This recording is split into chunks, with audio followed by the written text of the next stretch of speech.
Welcome in to the NHL BR Insider Notebook. I'm your host, NHL Insider Frank Seravalli, and this is the last preseason Insider Notebook because we are 7 days away from the opening puck drop of the NHL regular season next Tuesday night on October 7th, and I can't wait. After previewing and talking about so many offseason storylines, we're getting down to the real deal. Case in point, we've got some actual news to talk about today on our NHL Insider Notebook here on the BR app, streaming as well live on youtube.com. And feel free to make this interactive. Let's have a conversation. Give me your fears, your predictions, your questions, your comments, your concerns about the upcoming NHL season. You can do that on YouTube or you can do that on the BR app, and I'll be happy to take your questions as we continue along in the show. But as mentioned, the breaking news today on this Tuesday, September 30th is Kirill Kaprizov and the Minnesota Wild have reached an accord on a record-setting contract. 8 years times $17 million equals a tidy $136 million. So yes, 2 weeks ago, we had the news for you here on the BR app that was Kirill Kaprizov turning down 8 times 16. And with that, by holding out for a couple weeks longer, closer to the NHL regular season, Kaprizov earns himself an extra $8 million over the course of that deal to set a landmark new deal, record deal in NHL history. And when you consider just about every facet of it, from the largest AAV in NHL history, which you can take a peek at some of the top AAVs, he easily surpasses the deal that Leon Draisaitl signed last summer. Draisaitl came in at $14 million per. Nathan MacKinnon was at $12.6. You had some others, Connor McDavid at $12.5. This year, Mitch Marner and Mikko Rantanen are at $12. But you have Kirill Kaprizov when his extension kicks in next season at $17 million. Here's the list of the AAV players. I mean, this blows any deal out of the water. And it's not just by AAV, but it's also by total dollars. And so when you take a look at the largest and richest contract signed in NHL history, this $136 million whopper, I mean, it surpasses the one that stood the test of time for a very long time, and it expired a few years ago in Alex Ovechkin's deal at $124 million. That was a 13-year monster contract given way back in 2007 that kicked in 2008. But Leon Draisaitl, his deal was the previous high water mark in this iteration of the NHL salary cap, where terms were limited. $112 million. Shea Weber, the offer sheet from the Philadelphia Flyers, signed with the Nashville Predators at $110. Sidney Crosby's deal on $104.4. Nathan MacKinnon, $100.8. And Connor McDavid's current contract at $100 million. We'll get to Connor McDavid and his ongoing conversation with the Edmonton Oilers in just a bit, but have to focus on this monster Kaprizov deal and what it means for the larger overall NHL landscape. You know who's excited today? All those other guys that need new deals. How about Jack Eichel? If you're sitting there going, I need a new contract from the Vegas Golden Knights. I've actually won a Stanley Cup, and I've been a complete player, and I'm a center. What about those opportunities and options? How does that conversation shape up between Eichel and the Golden Knights? I still predict a deal to materialize for Eichel and the Golden Knights before opening night, a week away. A lot of work to get done, but I wonder if this deal helps set the table, or is it that much of an outlier that they push it aside, given that Eichel is dealing with the no state income tax state of Nevada, as well as the fact that Vegas has a pretty detailed cap structure, and for the Wild just getting out of salary cap hell with the Zach Parise and Ryan Suter buyouts now being off their books, that they can now focus their attention squarely on Kaprizov. I'm sure not necessarily an easy deal to get done if you're the Wild. You're sitting here going, man, we just put this record offer on the table, 8 years times $16 million that he flatly turned down. We get it done at 17. Does that make you feel a little bit uneasy at all if you're the Wild, knowing that, hey, Kaprizov is, yes, an important superstar player that is the engine of the Minnesota Wild, but doesn't play a premium position? And then you take a look at how this impacts their salary cap moving forward. Perhaps the Wild are not necessarily as concerned because there's a thought process that exists out there with many teams as they've looked at the future and do their projections on the future of the NHL salary cap. We're at $95.5 million this season. There's this thought process that the following year is not going to be what the NHL and NHLPA had already agreed to, that it'll be more than that. And that by the time 2 years from now, when the cap gets to 113 million, and talking to some agents and executives here in the last couple of days, they're thinking not 113, that the cap could be as high as $120 million if the NHL continues on its record revenue building pace. I tend to lean towards the numbers that we've already got on the books, and I do think that it's a lot for Kaprizov. And I think that it's an incredibly smart deal for Kaprizov to sign for a million reasons, okay? Or I guess you could say 136 million reasons. One is it takes the risk of injury off the table. This is a guy that was banged up last season, missed significant chunks of time. You watch other players like an Alexander Barkov go down in training camp and you say, man, I wouldn't want that to be me heading into a contract year. 136 million bucks, do it, sign it. But also you have to look down the road if you're the Kaprizov camp, and you have to look at the new limitations that are going to be in place with the NHL's collective bargaining agreement. He's all of a sudden term limited if he waits until the summer. It's now a 7-year max deal if he wanted to remain with the Wild, and it is a 6-year deal if he wanted to go somewhere else on the open market. That changes the total dollar calculation. And by the way, shorter term deal does not mean higher AAV. Shorter term deal means lower AAV because the cap number in those initial years of the deal is obviously less. So something to consider from that end. But here's the other part of the really interesting Kirill Kaprizov signing with the Minnesota Wild. He is getting massive, massive signing bonuses. His actual on-paper salary for the 8 years of this contract extension is $1 million per year. That means just about all of the rest of it is in signing bonus. So he's going to be getting $18, $19 million checks on his designated date, likely or usually July 1st, that players negotiate for. That is fully guaranteed in the deal. So the deal is buyout proof. And not only that, it's when you take a look at this deal, so the signing bonus is going to be limited moving forward. The how you can front load and structure the deal, that's going to be limited in the new deal. So in the new CBA. So there was an impetus for Kaprizov and his camp to end up signing this deal now when they did. And it's interesting that they decided to get back to the table and say, the Minnesota Wild were wondering, what do you want? Tell us what it is that you're looking for. What will enable this to get it over the finish line?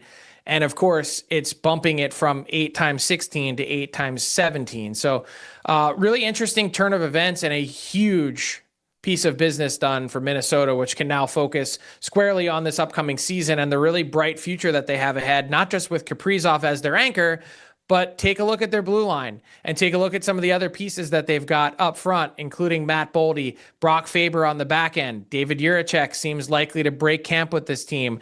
This is a young and up-and-coming team, and I'm excited to see what the future of this team looks like from Philip Gustafsson in net and what that looks like, plus Jesper Wallstedt, first-round pick, breaking into the NHL as a full-time goaltender this year as well. So lots of interesting things happening in Minnesota. Let's take a peek at our chat and see what's going on there. Mike in our YouTube chat says, Kirill the Thrill, he deserves it. He's an absolute stud. He is a stud. There's no doubt about that. But to see that jump from Draisaitl at 14 to Kaprizov, and yes, I knew 2 different contract and cap years in which these are being implemented.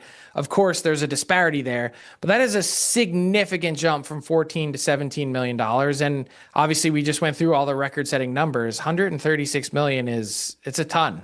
So he's in tremendous shape moving forward. He has earned it. There's no doubt about that. I just wonder, was this right at the ceiling? Was this the pressure point? What would have happened if he said, no, I want 18? 18, all of a sudden the calculus becomes different. Could you go out and get a Mitch Marner type player for $12 million and then take the other 6 that you have remaining from 18 and divide it up by 2 additional players for a total of 3 new players in your lineup? Is that a better way to spend $18 million? Just an interesting way to think about your team building exercise. Or do you place such an emphasis on the superstar elite players that are play drivers? There's no wrong answer. It's just a different philosophy. D. Feld in our BR app says, this contract for him is whack. He's not better than Mikko, Nate, or Leon Draisaitl. hard to argue with you on any of those points. I think when Kirill Kaprizov is healthy, which we obviously didn't see last season at the full peak of his powers, when he's going, in my view, Kirill Kaprizov is as hard a player to stop in the league, and he is a true top 5, top 7 talent. So those other players that you picked out are incredible superstars and have accomplished a lot and different in different runs over the course of their career than Kirill Kaprizov has. But don't write Kaprizov off. I think he's in that category. It also has to do with timing and the salary cap and a lot of the machinations that I mentioned. He had the Minnesota Wild over a barrel here. What do the Wild look like without Kirill Kaprizov? What do the Colorado Avalanche look like without Mikko Rantanen? Well, they started to answer that question last year, and it's different because they were trading away Rantanen and obviously keeping and building around not just Nathan MacKinnon, but Cale Makar. And at some point when you've got a three-headed monster on your salary cap, that also becomes difficult to put together. Neil is a Wild fan in the BR app, says, Wild fan here, love the guy and happy he's staying, but this deal is stupid and will regret it in 3 to 5 years. I don't know. I can't say. I mean, that's not even a declaration. I'm not saying you're wrong. I'm just saying 3 to 5 years. Let's see what the Wild can accomplish over that period of time. I'm a big believer in what they're building. I like a lot of the young pieces that they have. I think they've got the blue line of the future in the NHL.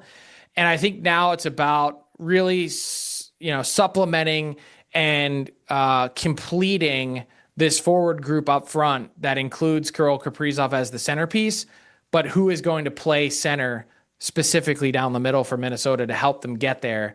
That's the one question mark that's still lingering for this team. James Gordon says, have to think McDavid will want more. They can't. I don't think the Edmonton Oilers can afford to go more. In fact, I don't think on their cap that they can really even afford to go $17 million. Because of all the other deals that they've got. Draisaitl, he's at 14, and Bouchard is now north of 10. And let's see what happens with Stuart Skinner, but you're going to have to pay him at some point. And Darnell Nurse is at 9.25. It all just adds up and stacks up, and the cap increases just can't come soon enough for Edmonton to catch up and finally get some breathing room. But that also goes against, James, the other part that we know is true with Connor McDavid, which is that he wants to have the best team around him and an authentic chance to win. That's what's holding him up from signing a contract extension with the Oilers, is that he wants sort of tangible proof that just because the Oilers have been successful the last 2 years is not necessarily an indicator of future success, because they've gotten as close as anyone, getting to 2 straight Stanley Cup finals, that just automatically means, hey, not just that you're going to get there this year, their core and their team is locked in, not to mention he's signed for this season, but it's the next 2, 3, 4, 5 years.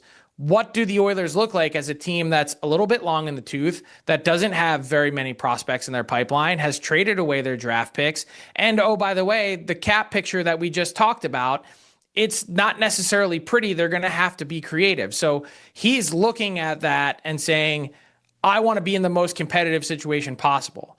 And signing for 17 just to match Kaprizov, I don't know that makes a ton of sense for him to live up to the other part of his deal. And so I do think that the interesting facets that Edmonton is adding into their lineup, when the guys I'm talking about, Ike Howard and Matt Savoy, those guys are going to help sway, I think, or one way or the other, how McDavid tends to feel about what the future of the Oilers looks like. The Oilers can promise hope, really not all that different than any other team can promise in terms of future projections. No one has a crystal ball and no one knows exactly how it's all going to come together and develop.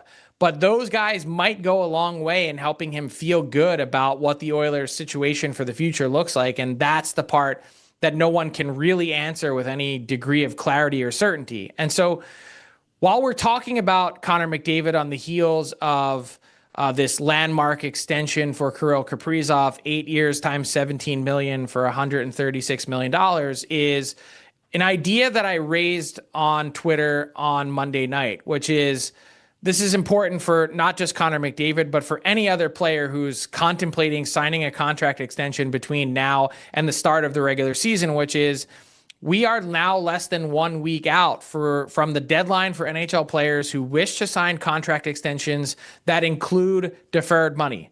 So any contract that has deferred money in it, and essentially saying, think Bobby Bonilla, I'm taking less upfront right now, and the owner can pay me back over a period of years. In some of these deferred deals, it's starting the year after the contract ends.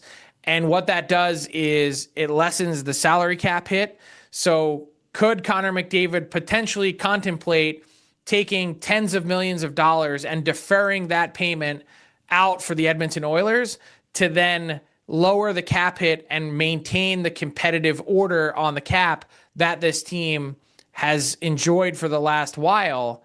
Well, the deadline to do that, all deals need to be in by Monday, October 6th. Anything after that, that ability to have deferred money in a deal, it expires as the transition rules of the CBA indicate. So massive change on tap. What does that mean for McDavid? The answer is nothing. In talking to those close to the situation, my understanding is that Connor McDavid will not be going down the deferred money path, or doesn't have any designs on it as much as the Oilers might have hoped to engage in those types of conversations. It does not seem like at this point in time that it's something that the McDavid camp has shown any interest in doing. And I would not be holding my breath if you were an Oiler fan thinking that McDavid could get a deferred money deal done and lessen that salary cap hit by Monday, October 6th, and that deadline. So then deadline becomes the operative word. If Connor McDavid is not signing an extension by the start of the regular season, which is, it doesn't seem, I wouldn't use the term likely, but it seems like things are heading down that path because I don't believe anything is new on the McDavid front as of today, then what is the next date? Once October 7th and the opening of the season goes by on the calendar, what's the next thing that brings the McDavid camp back to the table with the Oilers to engage in contract discussions? It could be as simple as Connor McDavid lifting his head off the pillow on October 17th and saying, hey, I'd like to re-sign here. I love it, and I like what I'm seeing, and let's go. But at the same time, October 17th is no different than March 1st or March 30th or any other date further along in the hockey calendar until we get to the offseason and June. So I view next Tuesday as really a massive day in the Connor McDavid storyline, which is if he's not signing by then when? And with that, doesn't mean it's cause for panic or that it's an indication that he's not going to be signing in Edmonton. I want to be abundantly clear about that. I still think the most likely path here is that McDavid signs an extension at some point during the season, and it's just for less term than the Oilers might have hoped, maybe a 3 or a 4 year deal, as opposed to a 7 or 8 year deal as they might have wanted to lock him up, the best player in the world, in oil country for 8 years. Probably not going to happen. But when you look at the calendar, once you get past opening day, there's no real pull to get back. And so that's why I think this is a date that you should circle next Tuesday, just as a referendum on where things stand with Connor McDavid. If he's not ready to sign, when will he be? That's the big question. Nate Weber in the YouTube chat wants to know any thoughts on Lukas Reichel and his situation for the Chicago Blackhawks, and what could a possible trade look like. So my understanding is the Hawks have been pretty active in the last couple of days in engaging with teams who have called about Lukas Reichel. Obviously a pretty talented player, first round pick that has had 5 different training camps now and a number of seasons to try and put his game together, and hasn't really been able to do so with any consistency. I think when watching Lukas Reichel's game pretty closely, you see the skill that's there, you see the skating ability, and you go, how could this guy not put it all together in the NHL? And you think that it's kind of a foregone conclusion that he will at some point. That doesn't always happen, by the way, but I think the Hawks have realized that it's probably not going to happen in Chicago. and that they are working on a deal to have him land somewhere likely before next week when rosters are completed. And the Hawks are not looking at they are not looking at anything. This is not going to be a big return. Like, we're talking probably mid to late round pick for Reichel, which I understand for Hawks fans will be probably pretty disappointing given the talent that exists there that just hasn't been able to come together. So thanks for the question, Nathan. It's a good one, and the Reichel situation is certainly one to keep an eye on. Richie wants to know, what does the Kaprizov contract mean for a guy like Marty Necas? Rumors that he won't Avalanche are thrilled with, particularly if Marty Necas goes out and has another north of point per game season. That number, that AAV, starts with north of 10. And I mentioned this on a previous NHL Insider Notebook here on the BR app, that once you get to that stage and you could have kept Rantanen for 12 or 11 and a half or whatever the number ended up being, the gap between Necas and Rantanen, I think it's more sizable than those cap hits might indicate. And so, look, sometimes when you roll the dice, that's what ends up happening. And I'm not saying that Necas is not going to re-sign in Colorado. It's just that it might get to a place where they have to do something to move on, because right now the Colorado Avalanche are in exactly the same position with Marty Necas that they were with Mikko Rantanen last year. Anything going on with Yegor Shinnikov and the Blue Jackets? TML Central wants to know. Not at this point in time. I mean, his trade request has been clear. I think they've, are willing to make something like that happen, but they know they need to get something pretty decent in return. So wait and see mode for the Blue Jackets. I'd put that in not really a different category than Lucas Reichel. If the Blue Jackets can make it happen, if the Hawks can make it happen, I think they are more than happy to do so. Taking a look at our YouTube chat, Antonino Russo says, Devils got to re-sign Luke Hughes. This is bad. Yeah, this is day 13 of NHL training camps being open, and no Luke Hughes in New Jersey, and no Luke Evangelista at Nashville. As I commented on Twitter today, my mind is blown trying to understand how these two sides are so far apart in the Luke Evangelista contract talks between the Preds and his camp. You would think for a guy that's had a couple seasons in the 30-plus point range that this would be relatively formulaic and that you wouldn't require him to miss almost all of training camp. Even if it were to get done today, he's still going to miss almost all of training camp. So that's a big one. Oiler fan here says, as an Oiler fan, I'm totally down with McDavid waiting this out. It'll put that much more pressure on the team to improve and finally go all in this year. Oiler fan, love your optimism, first off. Second, I would ask, do you think they haven't gone all in? Do you think they haven't tried to make the moves necessary to try and put this team over the top? I mean, it feels like year after year, they're trying to take the big swing. They did it, of course, with Matthias Ekholm. They did it last year again with Jake Wallman. They've been in spots year after year where they're looking to try and improve this team as much as possible. I don't think they're holding back at all. And I don't know that, given exactly what we were just talking about, that if you're trying to impress McDavid for the long haul, meaning for the next 3 to 5 years, continually trading away those picks and prospects, it's only going to lead to more question marks of when is the ultimate time that the Oilers will bottom out and become a more average team. It's no shock to me that the Oilers have had their most amount of success these last 2 years when they've had the most complete roster around McDavid and Draisaitl. 2 players alone cannot help get a team to a Stanley Cup. The Florida Panthers and their depth have proven that, which is a great segue to the state of the Panthers, which is Alexander Barkov, such a tough injury. Your heart breaks for him, not just in this major reconstructive knee surgery, missing 7 to 9 months, but also the fact that the likely captain for Team Finland at the Olympics will now miss the 2026 Olympics in Milan as well. It upends the balance of power in the Eastern Conference. There is no replacing, the best and most complete defensive forward, defensive center in the league. Perhaps you could maybe even make the argument in league history. And where do the Cats go from here? How aggressive will they be in trying to replace or trying to supplement the loss of Alexander Barkov? That's going to be easier said than done. Will they just hold their cards and sit back and say, Well, let's see how Barkov progresses 3 to 4 months from now. Let's see how the team does once Matthew Tkachuk is back in December. Do we need to make a move now? Can we wait and keep our powder dry and see if Barkov has a realistic chance to come back in, whether it's April, May, or June for our playoff run? Or should we go out and spend that money and use all of his cap space, and then he will be ineligible for the playoffs with the changes in the NHL's playoff salary cap, the addition of that for this upcoming season? Yet another important CBA change and distinction. So they're in the process of sorting that out.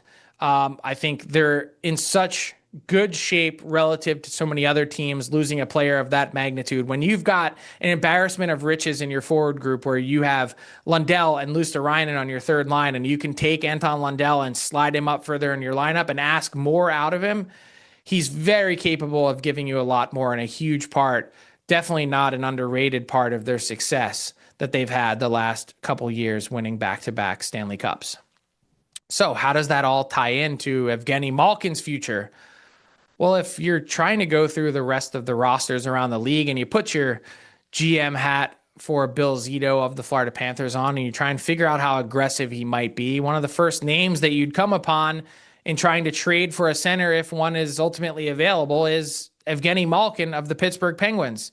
He's entering the final year of his deal. Everyone expects this to be the swan song season for Malkin in the Steel City, with Sidney Crosby and Chris Letang, the other two pillars of that group over these last 18 to 19 years. They got a special visit from Marc-Andre Fleury in the preseason over the weekend. But is this it for Evgeny Malkin in Pittsburgh? And if so, where does he go? Does he move at the deadline? Is he willing to accept a trade somewhere? I would have to think that the Florida Panthers would be on that list, not just because they've been one of the most successful teams, but also because Evgeny Malkin makes his offseason home in the Miami area. So he is nearby, and that would be a very strong fit, particularly as the contract lines up. Malkin plays for the year. They could probably set it up in a way with retained salary that they could still use Barkov in the playoffs if they decided to go down this path, and if the Florida Panthers had something to offer the Pittsburgh Penguins to make them interested, and if Malkin was interested in making this happen, that you could probably set it up cap-wise in a way that still allows you to keep Alexander Barkov for the playoffs. So interesting situation to watch, the future of Evgeny Malkin in Pittsburgh. It's ending at some point. Is it ending at the end of the season with the expiration of his contract? And how much longer does Evgeny Malkin want to continue playing? That is yet another important question to ask as well. And tied in there, we also mentioned Marc-Andre Fleury making his return to Pittsburgh. I didn't think we'd ever see Marc-Andre Fleury in a Pittsburgh uniform again after his departure to the Vegas Golden Knights and how that ended.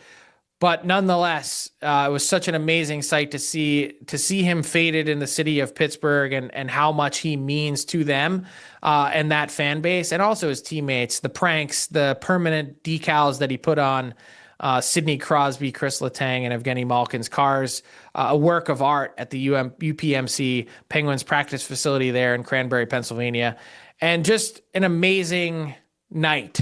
This is the way to do it. Don't sign the cheesy one-day contract. Actually put on your pads, hang out with the guys in practice, be in the locker room one more time, and have the ability to go on the ice and play in the game, to have the fans celebrate you in the place where you had so much success.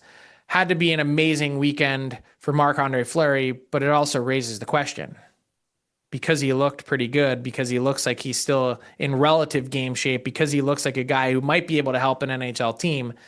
Is this the end? I don't think it's the end yet.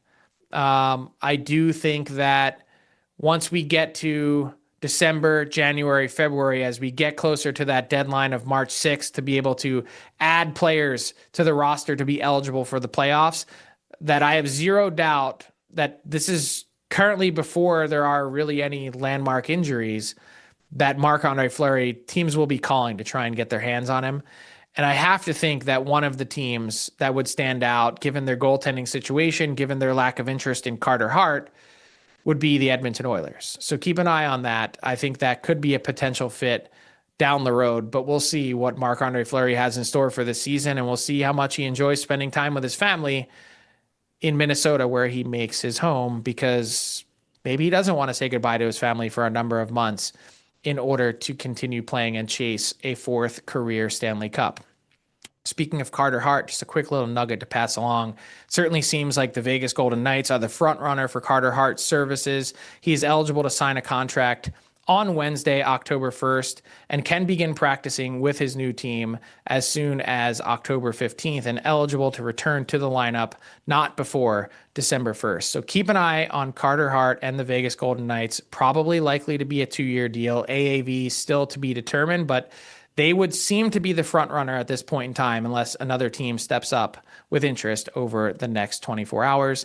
And one other situation to watch around the league, I don't think there's anything imminent to it, but Dougie Hamilton, what happens with his fit with the New Jersey Devils once this Luke Hughes contract is eventually signed and they get him on the ice? Depending on what that AAV looks like, it's not going to be easy for the New Jersey Devils to wedge in Dougie Hamilton at what his current impact is at $9.5 million a year. That's a lot. And so the tough part for the Devils is if it's a lot for New Jersey, it's a lot for anyone. And they'd have to take that in consideration in trying to make a move. But it does seem like at some point in time, whether it's now, whether it's March, that Dougie Hamilton will be on the trade targets board. And man, feels funny to say that. Trade targets board. That means hockey's right around the corner. The NHL regular season opens 1 week from tonight. Giddy up. Let's go. Hockey's around the corner. Thanks a lot for joining us today on the NHL Insider Notebook on the BR app as well as YouTube. I'm your host, NHL Insider Frank Seravalli, and we'll be back next Tuesday, 1:30 Eastern. You know the drill. We'll talk to you then.